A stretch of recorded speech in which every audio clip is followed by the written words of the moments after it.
नमस्कार दोस्तों, आपका स्वागत है आपके अपने चैनल स्टडी वाइन्स ऑफिशियल पर।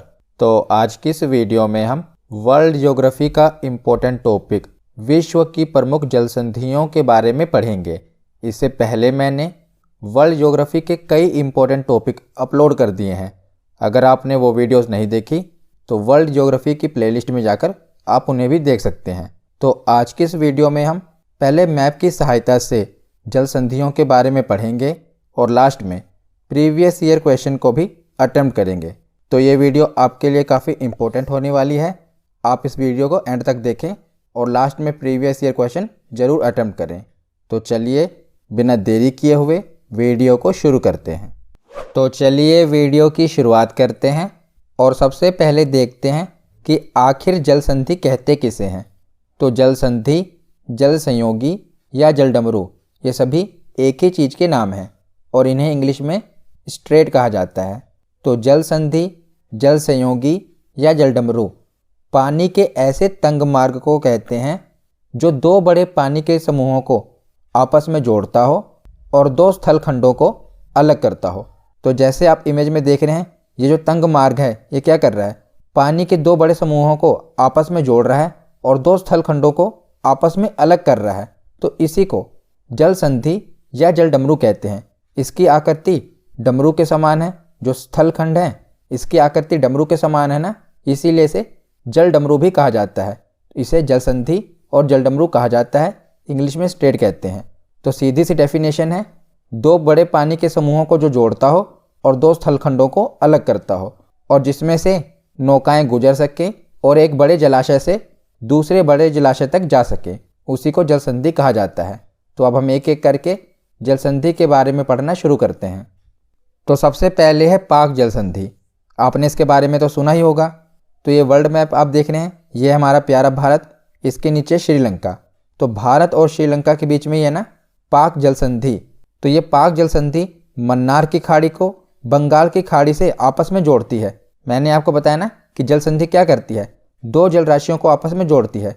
तो कौन कौन सी जल राशि को ये जोड़ रही है, मन्नार की खाड़ी को और बंगाल की खाड़ी को।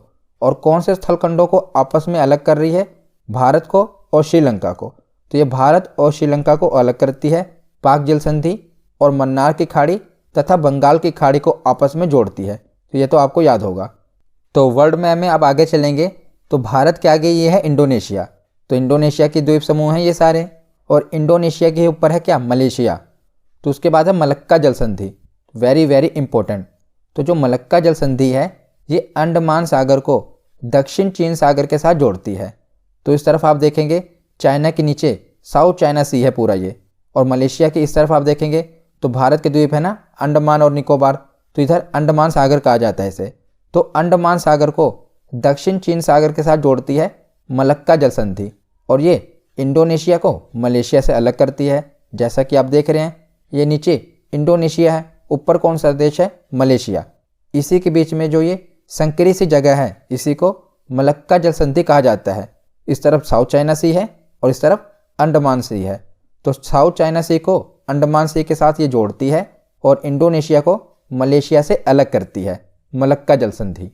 तो इसी तरह आप मैप से पढ़ेंगे तो आपको ट्रिक की ज़रूरत नहीं पड़ेगी। पहले हमने पढ़ा पाक जल संधि के बारे में, फिर उसके आगे हम बढ़े इंडोनेशिया में मलक्का जल संधि। अब हम उसके आगे बढ़ते हैं। तो मलक्का जल संधि के बाद देखते हैं सुंडा जल संधि। तो जैसे आप देख रहे हैं ये है मलक्का जल संधि जो कि मलेशिया और इंडोनेशिया को आपस में अलग करती है। उसके बाद थोड़ा और नीचे की ओर आएंगे तो ये है सुंडा जल संधि। तो सुंडा जल संधि इंडोनेशिया के ही दो बड़े द्वीपों को आपस में अलग करती है।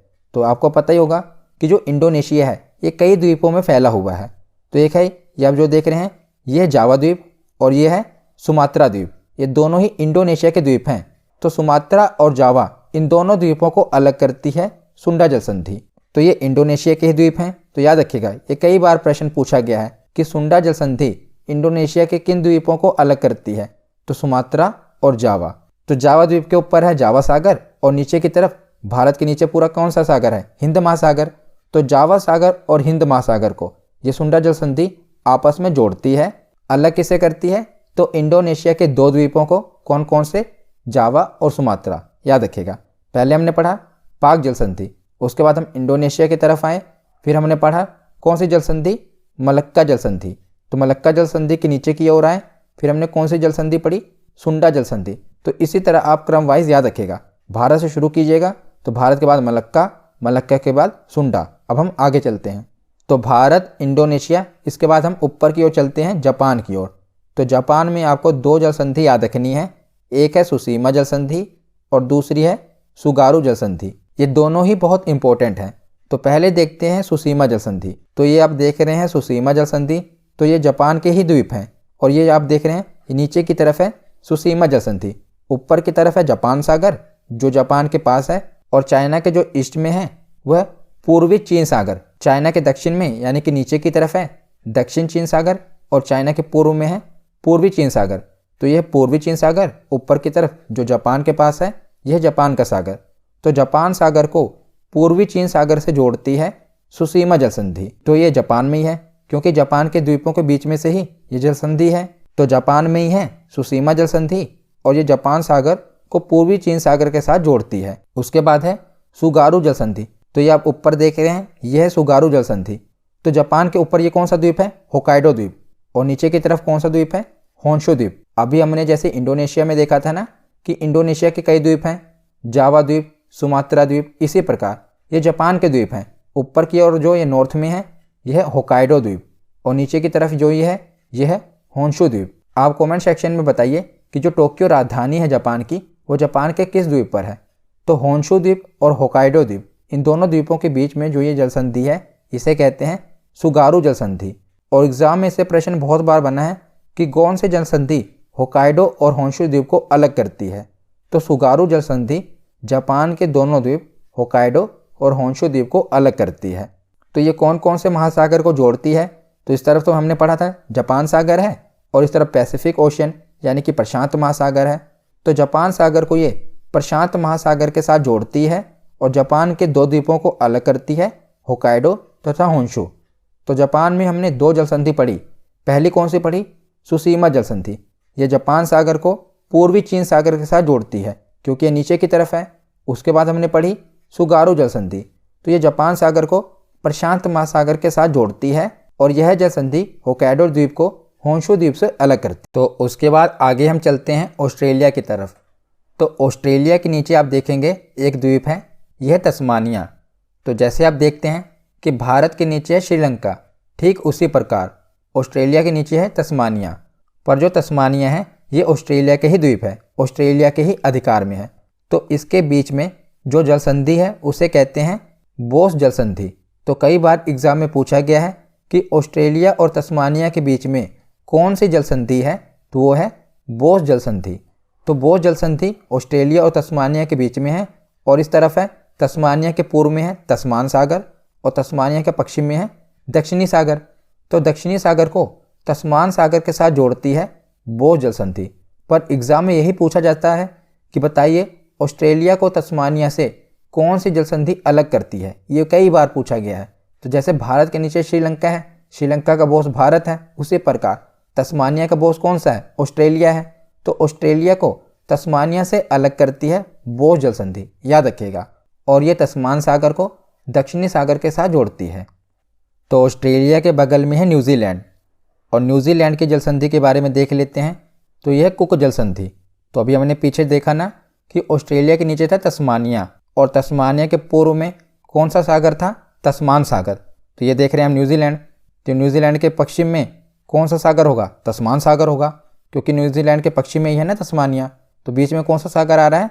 तस्मान सागर। और न्यूजीलैंड के पूर्व में कौन सा सागर है? तो महासागर है, पैसिफिक ओशन, प्रशांत महासागर है। तो यह है उत्तरी न्यूजीलैंड, और यह है दक्षिणी न्यूजीलैंड। तो उत्तरी न्यूजीलैंड को दक्षिणी न्यूजीलैंड से कौन सी जल संधि अलग करती है? कुक जल संधि। यही एग्जाम में पूछा भी जाता है कि उत्तरी न्यूजीलैंड को दक्षिणी न्यूजीलैंड से कौन सी जल संधि अलग करती है? तो वो कुक जल संधि है।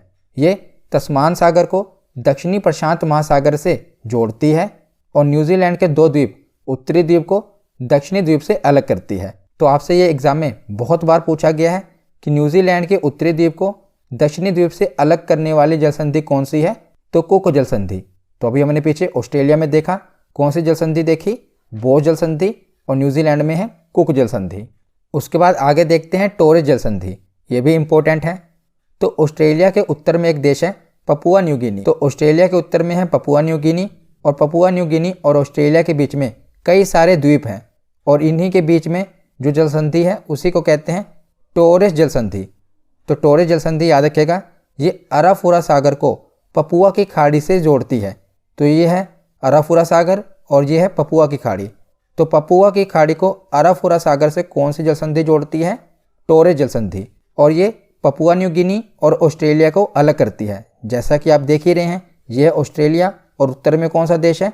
Papua New Guinea. तो इन दोनों देशों को अलग करती है टोरेस जल संधि, और अराफुरा सागर और पपुआ की खाड़ी को ये टोरेस जल संधि आपस में जोड़ती है, याद रखिएगा।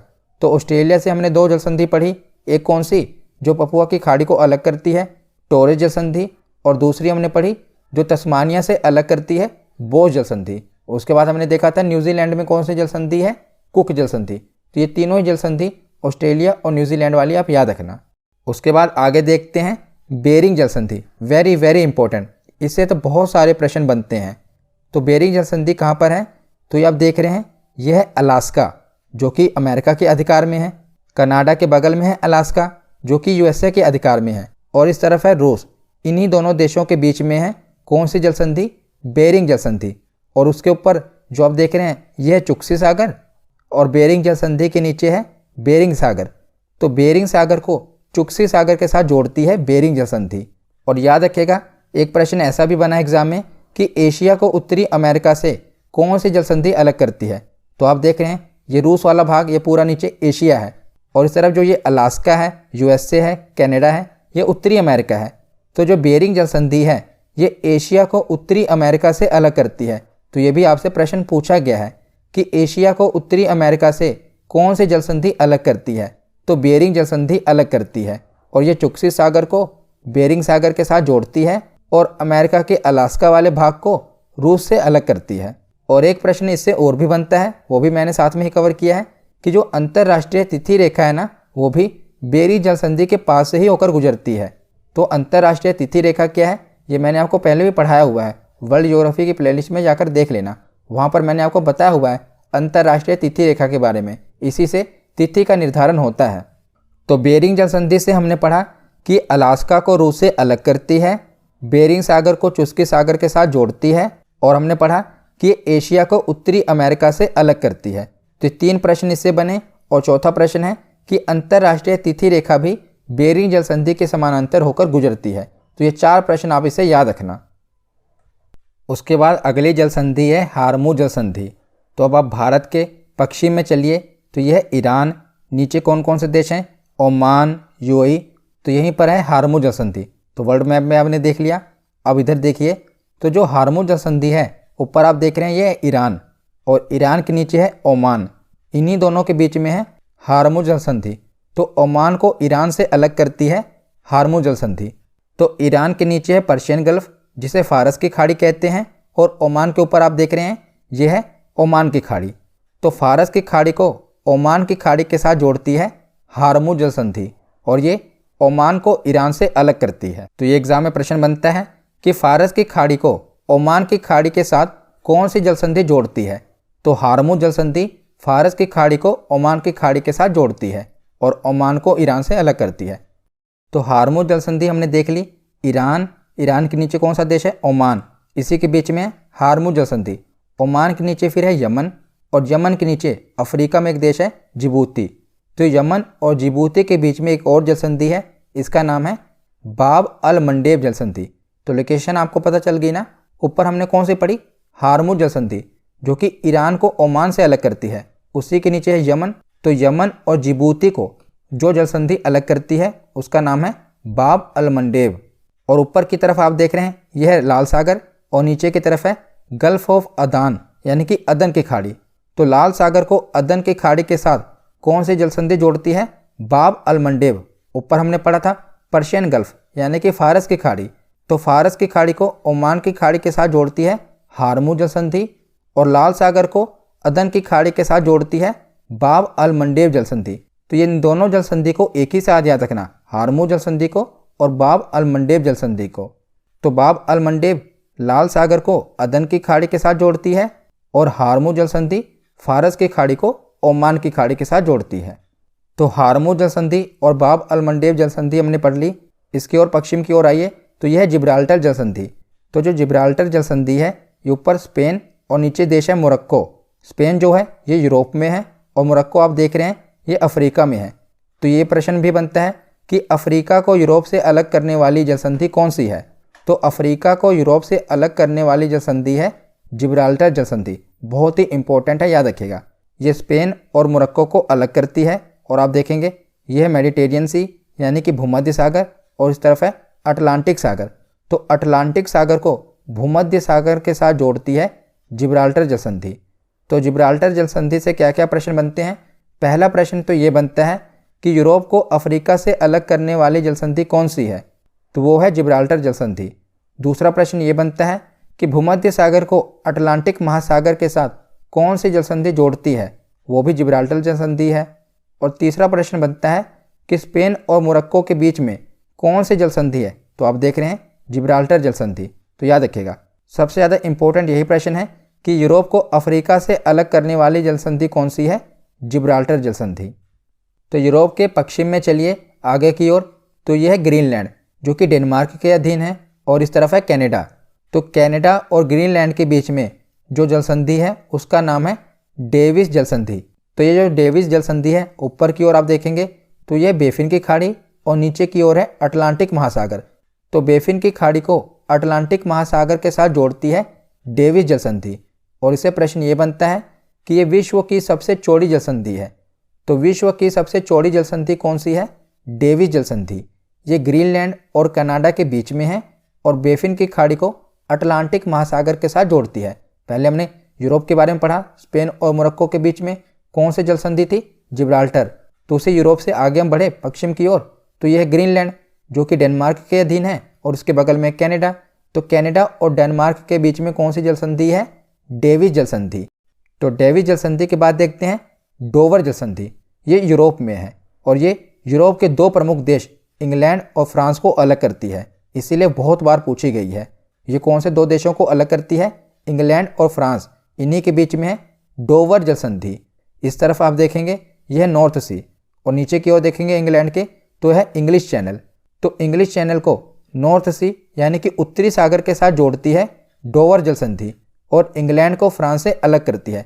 याद रखिएगा वेरी वेरी इंपॉर्टेंट है, ये यूरोप की बहुत ही इंपॉर्टेंट जल संधि है। कौन सी, डोवर जल संधि, जो कि इंग्लिश चैनल को उत्तरी सागर से जोड़ती है और इंग्लैंड को फ्रांस से अलग करती है। तो आगे हम आखिरी दो जल संधि के बारे में पढ़ते हैं जो कि उत्तरी अमेरिका में है। तो उत्तरी अमेरिका में सबसे ऊपर है कनाडा, उसके नीचे है यूएसए और यूएसए के नीचे है मैक्सिको। और इनके पूर्व में कौन से देश हैं, तो कैरिबियन देश हैं जिन्हें हम वेस्ट इंडीज़ कहते हैं। तो ये क्यूबा। तो इसी में हमको पढ़नी है दो जल संधि, एक है फ्लोरिडा जल संधि और दूसरी है युकाटन जल संधि।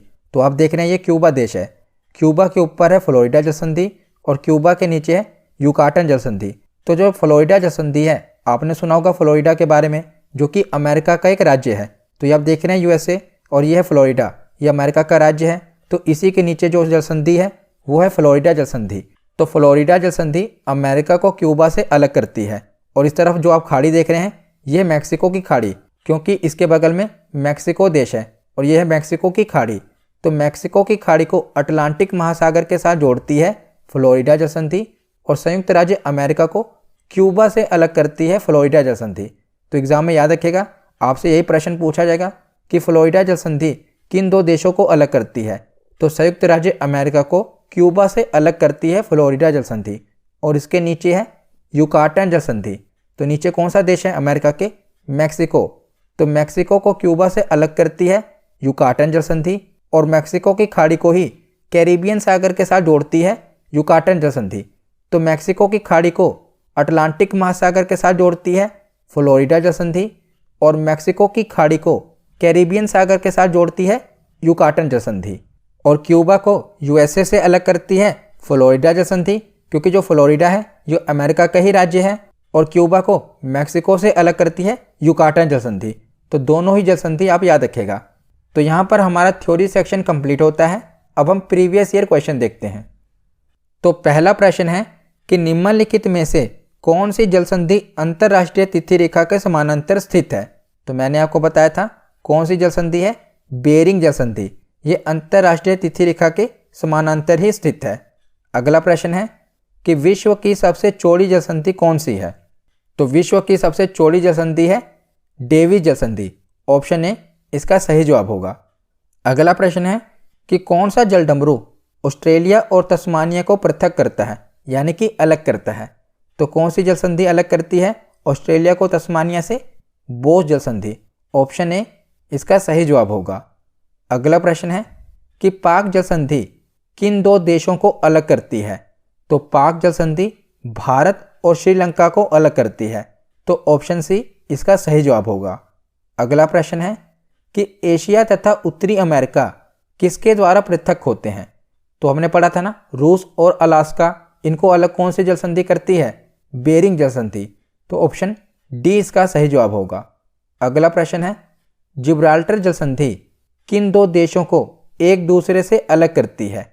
तो जो जिब्राल्टर जल संधि है हमने पढ़ा था कि ये यूरोप को अफ्रीका से अलग करती है। और दो देश हमने कौन से देखे थे? स्पेन और मोरक्को। स्पेन यूरोप में है और जो मोरक्को है ये अफ्रीका में है। तो इन दो देशों को अलग करती है और यूरोप और अफ्रीका को अलग करती है जिब्राल्टर जल संधि।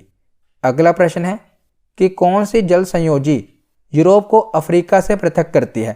तो प्रश्न भी पूछ लिया गया कि कौन सी जल संधि है जो यूरोप को अफ्रीका से अलग करती है। तो ऑप्शन बी इसका सही जवाब होगा। जिब्राल्टर जल संधि यूरोप को अफ्रीका से अलग करती है। अगला प्रश्न है कि सुंडा जल संधि दो द्वीपों के बीच में स्थित है, उनमें से एक द्वीप है जावा और दूसरा द्वीप कौन सा है। तो पहले तो आपको पता होना चाहिए कि सुंडा जल संधि है कहाँ पर। तो मैंने आपको बताया था कि इंडोनेशिया के दो द्वीपों को अलग करती है सुंडा जल संधि। एक तो है जावा और दूसरा द्वीप है सुमात्रा। तो ऑप्शन डी इसका सही जवाब होगा। अगला प्रश्न है कि जल डमरू मध्य कहलाता है। तो ऑप्शन ए इसका सही जवाब होगा। दो सागरों को मिलाने वाली संकरी जलधारा जल डमरू मध्य कहलाती है। अगला प्रश्न है कि मलक्का जल संधि किन दो सागरों को संयुक्त करती है। तो जो मलक्का जल अंडमान सागर को दक्षिणी चीन सागर के साथ जोड़ती है वो है मलक्का जल संधि। तो ऑप्शन ए इसका सही जवाब होगा। आज का आखिरी प्रश्न है सुमेलित कीजिए सूची 1 को सूची 2 के साथ। तो पहले है जिब्राल्टर जल संधि, फिर है मलक्का जल संधि, बेरिंग जल संधि और हार्मूज जल संधि। तो पहले देखते हैं जिब्राल्टर जल संधि। तो ऑप्शन में दिया हुआ है, तो हमें पता है कि जो जिब्राल्टर जल संधि है ये अफ्रीका और यूरोप के मध्य है। इन दोनों को अलग करती है ना, तो ए का होगा 3, अफ्रीका और यूरोप के मध्य। उसके बाद है मलक्का जल संधि। तो जो मलक्का जल संधि है ये इंडोनेशिया और मलेशिया को अलग करती है। तो बी का होगा 1, इंडोनेशिया और मलेशिया के मध्य है। उसके बाद जो है बेरिंग जल संधि। जो बेरिंग जल संधि है ये एशिया और उत्तरी अमेरिका को अलग करती है। तो ऑप्शन सी का होगा 4। और बचा हार्मूज जल संधि। तो जो हार्मूज जल संधि है ये फारस की खाड़ी और ओमान की खाड़ी के मध्य है। तो इसका सही ऑप्शन कौन सा होगा? ऑप्शन बी, यानी कि ए का 3, बी का 1, सी का 4 और डी का 2। तो आज की ये वीडियो यहीं पर ख़त्म होती है। कैसी लगी ये वीडियो कमेंट सेक्शन में ज़रूर बताना। धन्यवाद।